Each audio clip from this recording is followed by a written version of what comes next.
दोस्तों नमस्ते। आए दिन महाविकास आघाड़ी या संजय राउत की तरफ से कुछ न कुछ तो आरोप लगाया जाता है। संजय राउत के पास तो बड़े बड़े नुस्खे हैं, वो कुछ न कुछ अपनी पोतड़ी से निकाल लेते हैं और आरोप लगा देते हैं। कुछ चीजें ऐसी भी बोल देते हैं जिससे प्रॉब्लम महाविकास आघाड़ी के नेताओं को ही हो। सबसे ज्यादा प्रॉब्लम संजय राउत की वजह से हो रही है वो उद्धव ठाकरे। हाल ही में लीजिए, संजय राउत ने जो भी कुछ विषय मीडिया के सामने लिए हैं वो सारे विषय उद्धव ठाकरे और उनकी फैमिली के लिए परेशानी खड़ा करने वाले ही साबित हुए। संजय राउत ने हाल ही में एक ट्वीट किया और उसको डिलीट कर दिया, तुरंत डिलीट कर दिया। फिर किसी ने कहा कि संजय राउत ने किया हुआ ट्वीट डिलीट कर दिया है, तो उनको बड़ा गुस्सा आया, तो उन्होंने फिर से वो ट्वीट कर दिया। फिर से एक बार उनको पता चला कि इससे प्रॉब्लम बढ़ने वाला है, फिर से डिलीट कर दिया। मतलब ट्वीट करना डिलीट करना, ट्वीट करना डिलीट करना, ये राउत क्यों कर रहे थे? क्या था आखिर उस ट्वीट में जो राउत को बार बार डिलीट करने पर मजबूर कर रहा था? कहा जाता है कि अगर ये ट्वीट संजय राउत जैसे के तैसा रख लेते तो बहुत बड़ी प्रॉब्लम हो जाती उद्धव ठाकरे परिवार के लिए, और यही राउत होने देना चाहते थे शायद, इसीलिए राउत का ये ट्वीट बार बार डिलीट हो रहा है। इस विषय पर मराठी में एक स्वतंत्र वीडियो मैं कर रहा हूं, वहां जाके आप जरूर देख लीजिए कि वो राउत की ऐसा में क्या मजबूरी थी कि वो ट्वीट करे डिलीट कर रहे थे, ऐसा क्या हो रहा था। हम चलते हैं महाविकास आघाड़ी की तरफ से या राउत की तरफ से लगाए गए आरोपों के ऊपर। सबसे पहले नवनीत राणा को लेकर संजय राउत ने आरोप लगाया था कि नवनीत राणा ने जिस लकड़वाला से पैसे लिए थे वही लकड़वाला अंडरवर्ल्ड से संबंधित है और नवनीत राणा के उसके साथ रिलेशन है, तो ईडी और अन्य एजेंसियों को भी इसकी जांच करनी चाहिए। अब राउत ने तो ट्वीट कर दिया, लेकिन उसके बाद जो हुआ, उसके बाद जो सच सामने आया वो महाविकास आघाड़ी के नेताओं को ही प्रॉब्लम में लाने वाला था। जैसे उसी लकड़वाला के फोटो दिखाई दे रहे थे राष्ट्रवादी के सर्वोच्च नेता, जो राउत के भी सर्वोच्च नेता है, उनकी शरद पवार के साथ दिखाई दे रहे थे, विलासराव देशमुख के साथ दिखाई दे रहे थे, मेमन के साथ दिखाई दे रहे थे। यहां तक कि आरोप यह भी है कि राउत उन्हीं के रिसोर्ट पे जाके अक्सर आराम करते रहते हैं। भारत के पूर्व प्रधानमंत्री राजीव गांधी के साथ भी वो दिखाई दिए। मतलब पूरे महाविकास आघाड़ी के साथ वही लकड़वाला दिख रहा है जिसने नवनीत राणा को कर्जा दे रखा है। अब ये कर्जा है या घर की बची हुई कीमत, ये भी जरा देखना पड़ेगा, क्योंकि बताया ये भी जा रहा है कि नवनीत राणा ने जो घर मुंबई में खार में खरीदा है उसकी कीमत कुछ बाकी रह चुकी है और उसी बाकी कीमत को कर्जा दिखाई दिया जा रहा है। अब एक बिल्डर को डॉन से संबंधित दिखाकर राउत एक अलग ही माहौल खड़ा करना चाहते थे, लेकिन बाजी पलट गई, वो राउत पर ही आ गई।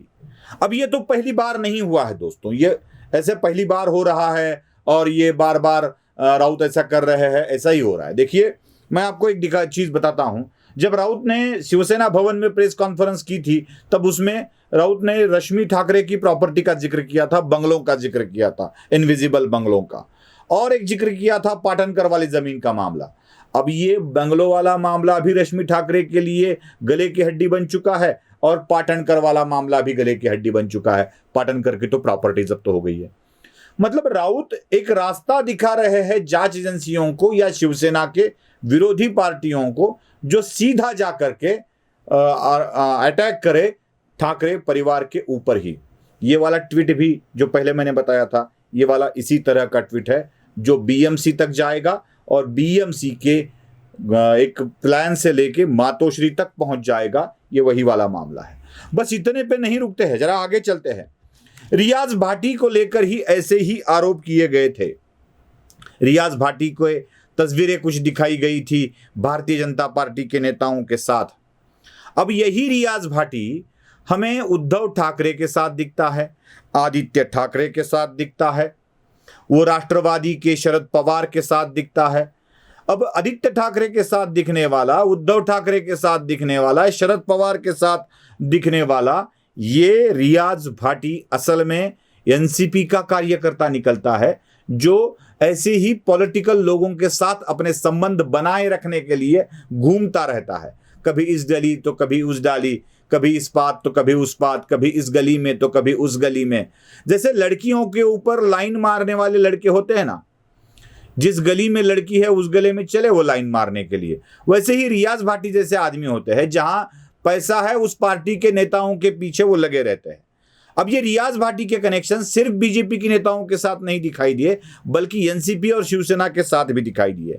ये दूसरा ये ड्रग्स पेडलर वाला मामला निकाला गया था, सैयद सोहेल वाला। सैयद सोहेल कैसे इनके साथ दिखाई दे रहा है, उनके साथ दिखाई दे रहा है, भाजपा नेता के साथ उनके संबंध है, ये दिखाई दिया जा रहा था। लेकिन असल में सैयद सोहेल सबसे करीबी था नवाब मलिक का। नवाब मलिक के साथ उनके कई फोटो आपको मैं दिखा रहा हूं। मतलब वो कुर्सी पे बैठा है आराम से, पार्टी के कार्यक्रम में है, ऐसे कई फोटो है नवाब मलिक के साथ सैयद सोहेल के, जो सैयद सोहेल को ड्रग पेडलर माना जाता है, ड्रग्स डीलिंग करने वाला माना जाता है। अब सैयद सोहेल के कनेक्शन बीजेपी के साथ दिखाने वाले इन फोटोओं और न्यूज के साथ एकदम से ये बुमरैंग हो गया उनके ऊपर। अब इनके भी कनेक्शंस कई लोगों के साथ है।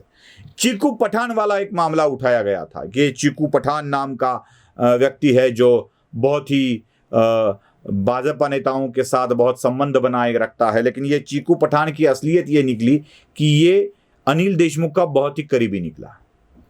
अनिल देशमुख के साथ उनके फोटो भी देख लीजिए, ये भी ड्रग्स की डीलिंग करता है। ये चीकू पठान हो, सैयद सोहेल हो, रियाज भाटी हो, ऐसे कई लोग बीच में आ जाते हैं। अब लकड़वाला में भी एक सस्पेंस है दोस्तों। ये जो लकड़वाला है, जो सोनिया लकड़वाला जिसकी लड़की है, उसकी एक लकड़वाला है, एजाज लकड़वाला, जिसने इसको उसकी लड़की ने ही पकड़वा के दिया था। अब ये एजाज लकड़वाला है असल में दाऊद इब्राहिम गैंग से संबंधित। लेकिन इस लकड़ावाला को छोड़ उस लकड़ावाला को डी गैंग से जोड़कर संजय राउत ने नवनीत राणा के जरिए फिर से एक बार भारतीय जनता पार्टी के नेताओं पर वार करने की कोशिश की, लेकिन यह भी बुमरैंग साबित हुआ। अभी और एक ट्वीट वाला मामला सामने आ रहा है, उसकी असल कहानी जल्द ही मैं आपको बताऊंगा। यह भी मामला ट्विटर वाला, ट्वीट करना और डिलीट करने वाला मामला, इसकी असल कहानी आप सुनोगे तो आपको पता चलेगा कि इसके तार मुंबई म्युनिसिपल कॉरपोरेशन से होके मातोश्री तक जुड़ते हैं। और ये जो बिल्डर है, ये बिल्डर एनसीपी के एक बड़े नेता का करीबी है। सुनाई देता है कि एनसीपी के उस बड़े नेता ने संजय राउत को कह भी डाला था कि अगर ऐसे ट्वीट करके तो मुझे प्रॉब्लम में, मेरे आदमियों को प्रॉब्लम में ला रहे हो तो कल सुबह मुझे इस्तीफा देना पड़ेगा। इस्तीफा देने की नौबत नहीं आई, संजय राउत ने अपना ट्वीट हटा दिया। अब संजय राउत राष्ट्रवादी कांग्रेस के लिए कुछ भी कर सकते हैं, वो ट्वीट भी हटा सकते हैं, पीछे भी जा सकते हैं, शरद पवार के लिए कुर्सी भी दे सकते हैं। बाला साहब ठाकरे या उद्धव ठाकरे, इनसे भी बड़े नेता वो शरद पवार को मान सकते हैं। अगर ऐसा है तो ट्वीट डिलीट करना और 2 बार डिलीट करना कोई बड़ी बात संजय राउत के लिए नहीं है। लेकिन संजय राउत खुद होके कबर खोद रहे हैं शिवसेना के राजकीय भविष्य की। यही शिवसेना ने समझ लेना चाहिए। वीडियो पसंद आया तो लाइक, शेयर, सब्सक्राइब जरूर कीजिए। धन्यवाद।